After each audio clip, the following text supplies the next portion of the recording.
Yeah, the reception to Uncharted 2 obviously was thrilling.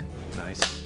It's so hard when you're so close to a game that you've slaved away on for months and months and months that, you know, all you're going to see initially are the faults. So, you know, when the review stores started coming in, we're like, wow, really? Really? Wow, they didn't notice that thing? Oh, wow, okay, great, awesome. Like getting like so many Game of the Years and like just all those perfect scores and whatever, just so much praise for one game. How many times did it happen in your life? If you're very, very lucky. But at the same time, there was also that, oh shit, people's expectations are going to be through the roof for the sequel. Guess we better get started.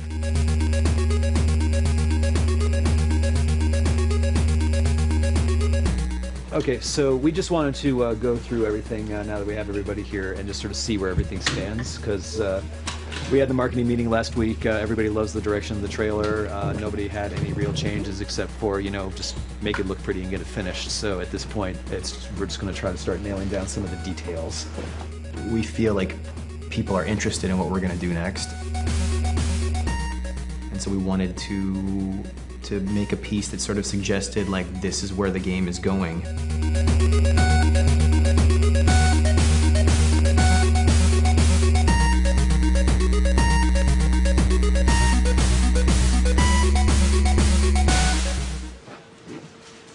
It's gonna be awesome!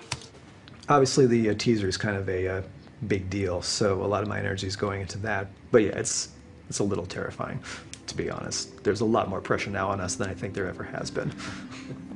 So. Making Uncharted 3, there's a ton of pressure. It's a crushing amount of pressure, to be honest. And some of it's self-imposed and some of it's just naturally imposed by the circumstances. When you know that you've got a big fan base out there that's like waiting for any scrap of information and can't wait for the next game, I'll tell you, there's something to be said for just being under the radar and, you know, being kind of the dark horse that nobody's heard about yet. We want to meet and beat people's expectations, but I mean, frankly, we're just putting a lot of our own pressure on ourselves to do a better game than we did last time. We're never satisfied anyway, so it's like, yeah, pressure from the outside compared to what we have inside. Piece of cake. It's nothing. So you have to just have the faith that whatever instincts got you to this point will continue carrying you through as long as you keep listening to them. We've always done our mocap at other mocap studios, and now we have our own stage. It's kind of cool. Pretty rad. Yeah. Nolan. Have you guys seen this already? We showed this to you yesterday. Yeah, but with the Caesar, yeah. Okay. It means 14. Be careful what you wish for. Might just get you. What the hell does it mean? Just watching some YouTube stuff. Action. Uh-huh. Well, that's all real pretty, but what the hell does it mean in English? It means be careful what you wish for. It might just get you. Did you know how popular it was going to be when you stepped onto the project? I had no idea what it was. I remember just going to the audition. I was just in one of those great moods, and here I am sliding on the thing and jumping, knocking over chairs, and I didn't care. I didn't know what it was. It's a TV show. I thought it was a voiceover job. I didn't really know, but I was just in a good mood. And then they hire me. I'm like, oh, great, whatever. And then we get into it, and you realize what it is, and you start going.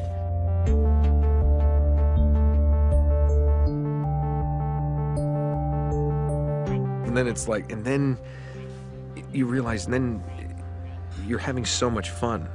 That was in perfect timing. And I was given so much freedom. It was one of the first times in my career that I was given the freedom to really contribute and help create this character from my own personality. We're all kids in the sandbox, having a good time, playing.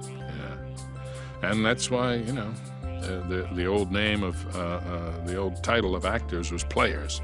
And that's what we're supposed to do. We're supposed to play like this is real.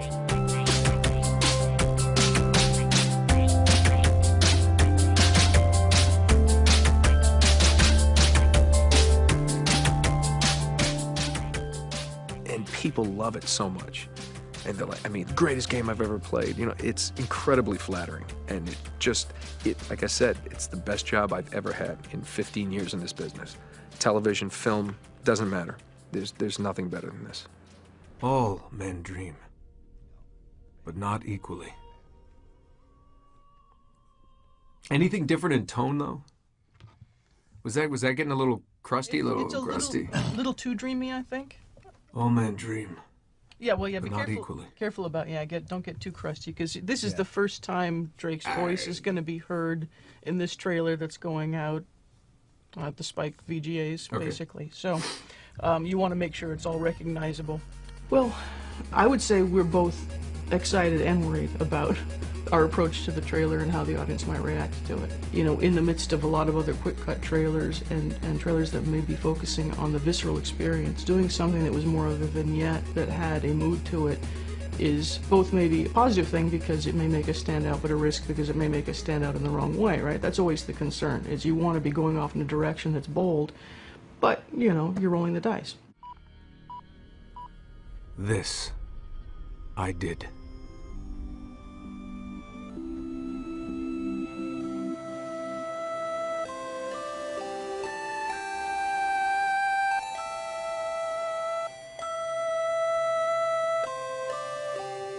It's interesting because it's so yeah, Uncharted 2, big success, awesome, but we never made Uncharted 2 just for that. That was not what's driving us. Just I really hope like the fact we got so much success it didn't change us, and we're still true to ourselves. I want to just keep making games with passion and just coming to work every day and just make the game that we want to play, and that's pretty much it.